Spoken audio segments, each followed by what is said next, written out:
Okay, dips पर खरीदने वाला शेयर है। ब्रोकरेज हाउसेस की ओर से भी जो रिपोर्ट्स आई हैं, जैसे हेमंत ने मेंशन किया, काफ़ी बढ़िया है। और आशीष ने सबसे पहले यही कहा था कि अब अरसा हो गया डोमिनोज का पिज्ज़ा खाए हुए। आशीष, मिड जून तक का इंतज़ार कर लीजिए। 100% डिलीवरी की बात मैनेजमेंट कर रहा है, तो होपफुली वो आपके घर, और अगर आप हिम्मत कर सकें तो बाहर से खाना मंगा सकते हैं डोमिनोज। हर्षदा, मैं कोशिश करूंगा कि आज ही इनको मंगा के खिलाऊंगा। अच्छा, आप तो टेम्परेचर वगैरह सब लिख के आता है, जिस शेफ ने बनाया उसका टेम्परेचर क्या था, जो डिलीवरी बॉय आया उसका टेम्परेचर क्या था। आशीष, मैं आज आपको एक पिज्जा की बाइट जरूर खिलाने के मूड में। डन है, तो फिर सेल्स ग्रोथ बढ़ने वाली। हाँ, आशीष को एक स्लाइस मेरी तरफ से एक्स्ट्रा भी खिला दीजिएगा, क्योंकि ऑफिस में है ना, तो मैं ट्राई करूंगा। हाँ, डेफिनेटली एंजॉय कीजिएगा अपना लंच। लेकिन आशीष, जेके लक्ष्मी सीमेंट मजबूत आंकड़े। हाँ, आज की खास बात यह है कि कई सारे नंबर्स जो बाजार बंद होने के बाद आए, इनकरेजिंग है, उम्मीद से बेहतर परफॉर्मेंस देखने को मिल रही है। जेके लक्ष्मी सीमेंट में भी जो रिजल्ट्स हैं वो हमारी एक्सपेक्टेशन से बेहतर देखने को मिल रहे हैं। टॉपलाइन जरूर एक मिस है, 9.5% का आय में साल दर साल दबाव देखने को मिल रहा है। इसको छोड़ दें तो बाकी सारे पैरामीटर्स पे ये नंबर्स अच्छे हैं। मार्जिन्स 11-11.25% से बढ़कर 19% पे पहुंचे। स्ट्रीट मान रही थी कि मार्जिन्स में एक्सपेंशन होगा, लेकिन 16.5% की उम्मीद थी। 16.5% की उम्मीद के सामने 19% पे मार्जिन्स आते हुए मुनाफा इसीलिए तगड़ा उछाल दिखा रहा है। हालांकि मुनाफे में 133% का जंप है, तो वो मार्जिन्स में एक्सपेंशन जो हुआ उसका तो फायदा मिला ही मिला। साथ साथ फाइनेंस कॉस्ट 8% जो घटी साल दर साल, अदर इनकम में 35% का उछाल था। तो इन सब के चलते आप देख रहे हैं कि प्रॉफिटेबिलिटी में इस तरह का उछाल। नंबर्स ओवरऑल थम्स अप है ओवरऑल, और ब्रोकरेज हाउसेज को भी आई एम श्योर ये नंबर्स पसंद आएंगे। लेकिन हमारे एक्सपर्ट्स क्या मान रहे हैं, वो कैसे देख रहे हैं इन नतीजों को। मुझे याद है शुभम, राजेश अग्रवाल साहब, आपका भी ये शेयर फेवरेट था, अभी भी आपको पसंद है क्या, और आपको कैसे लगे नतीजे? देखिए, नतीजे वाकई बहुत शानदार है। सबसे बड़ी बात है कि जो मार्जिन्स में जो जंप देखा गया है वो उम्मीद से बहुत बेहतर आया है। और न केवल जेके लक्ष्मी की बल्कि दूसरी सीमेंट कंपनियों पे भी जो नतीजे आए, अगर आप देखो तो कल ही अल्ट्राटेक के आए थे, वहाँ भी हमने नतीजे शानदार आते हुए देखे थे।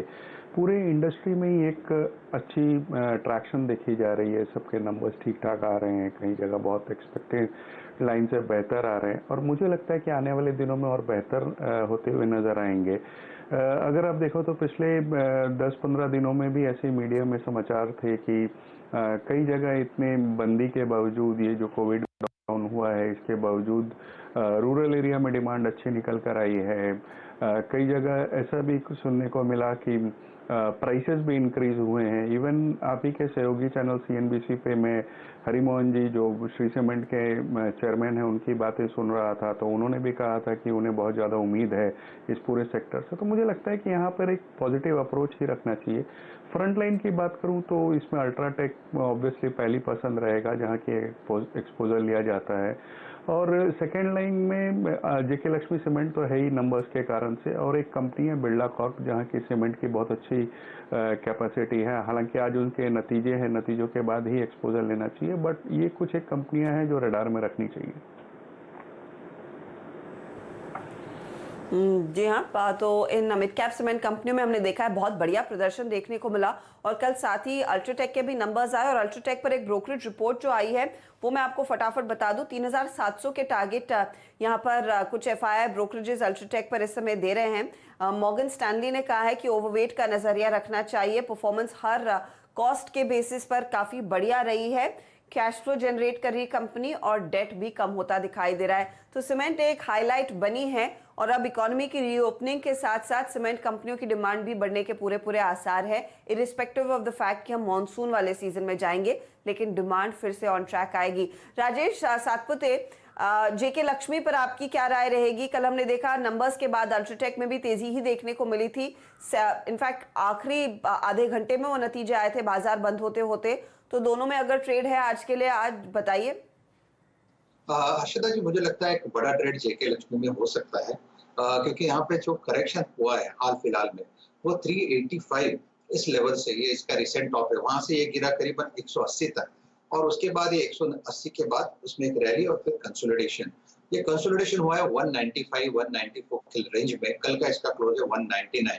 सबसे बड़ी बात है कल इसमें प्राइस एंड वॉल्यूम बहुत जबरदस्त है, इस लोअर लेवल से पूरी रिकवरी है। तो मेरे हिसाब से हर्षदा जी आज इसका 199 जो क्लोज है, छोटा स्टॉप लॉस रखे 190 बाय ऑन डिप करे, इसका पहला पड़ा रहेगा 218 का, प्रोबेबली इसका टारगेट होगा 235 से 240 अगर इसको एक आध दूसरा दिन का वर्क दे।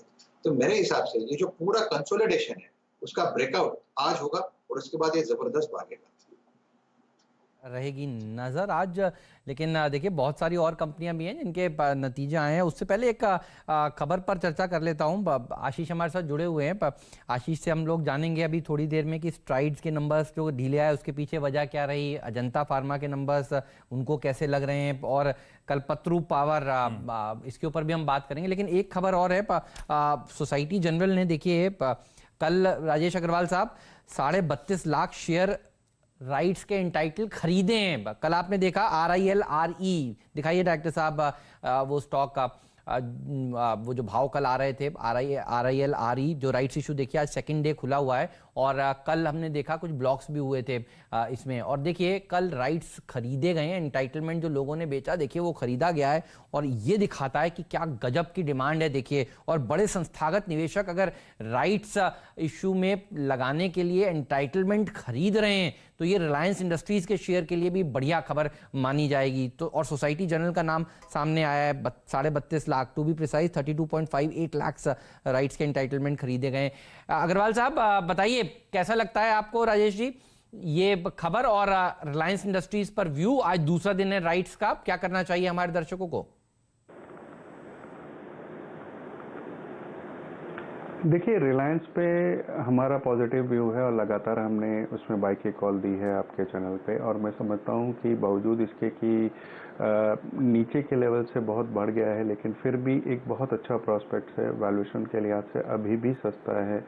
हालांकि हो सकता है कि ट्रेडिंग के कारणों से या बाजार के कारणों से कभी थोड़ी बहुत गिरावट देखने को मिले, बट हर गिरावट एक एक्यूमुलेट करने का मौका है।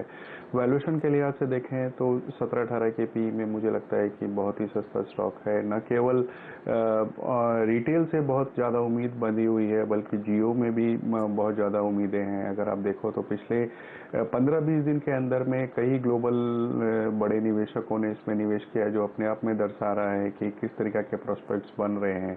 आरपीयूज बढ़ते जा रहे हैं, डेटा के जो कंजम्पशन इन दिनों हुआ है वर्क फ्रॉम होम या ओटीटी की वजह से, उसके कारण से मुझे लगता है कि इनके मार्जिन्स में भी एक्सपेंड होगा। अभी हालिया में हमने देखा भारतीय एयरटेल के आरपीयूज कितने अच्छे आए थे, और मैनेजमेंट ने ये कहा कि वो 200 रुपये के आरपीयू एक्सपेक्ट कर रहे हैं। आज की डेट में जो ऑलमोस्ट डिओपोली है इस बाज़ार में, मैं समझता हूँ जियो प्लेटफॉर्म से एक बहुत बढ़िया उम्मीद बंधी हुई है। मुझे लगता है कि वहाँ से मार्जिन्स में एक बड़ा एक्सपेंशन होगा। रिलायंस RE की बात करें जो कल लिस्टेड हुआ तो बहुत अच्छी डिमांड देखने को मिली। 158 के आसपास की लिस्टिंग हुई थी और 211-12 रुपया तक ये जा करके 205-6 में बंद हुआ था अगर मैं राइट हूँ तो मुझे लगता है कि वहाँ पर एक अच्छी डिमांड बनी हुई है।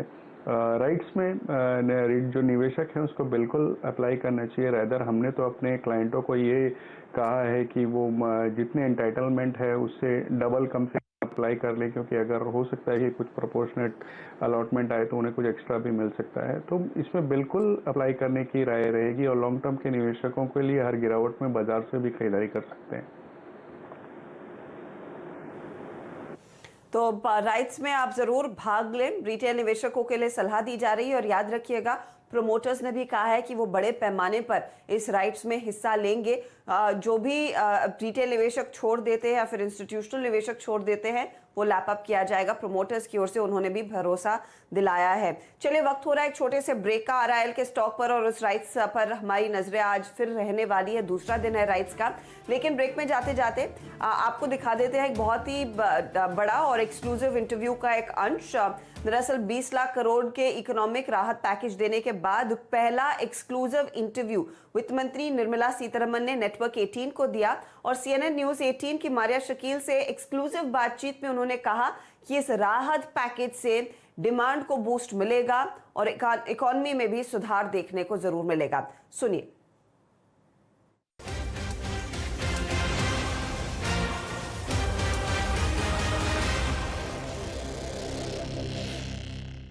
Well, the first one was the one which was immediately after the lockdown was announced. That is the PM Garib Kalyan which we announced, in which some cash handouts were made to some sections, food was given and so on. That one, immediate one message from the Prime Minister was, you ensure that nobody goes hungry. The message was that we should be careful not to leave out the small businesses, careful not to bring pressure on anybody who are probably very close to insolvency. So make the legal and legislative supportive necessary action so that they're not dragged into kind of insolvency situation. Make sure that in this round, we are not just going to be giving assistance of this kind, but India should be a different place for doing business. So reform in agriculture, reform for labor, and so on were also brought in.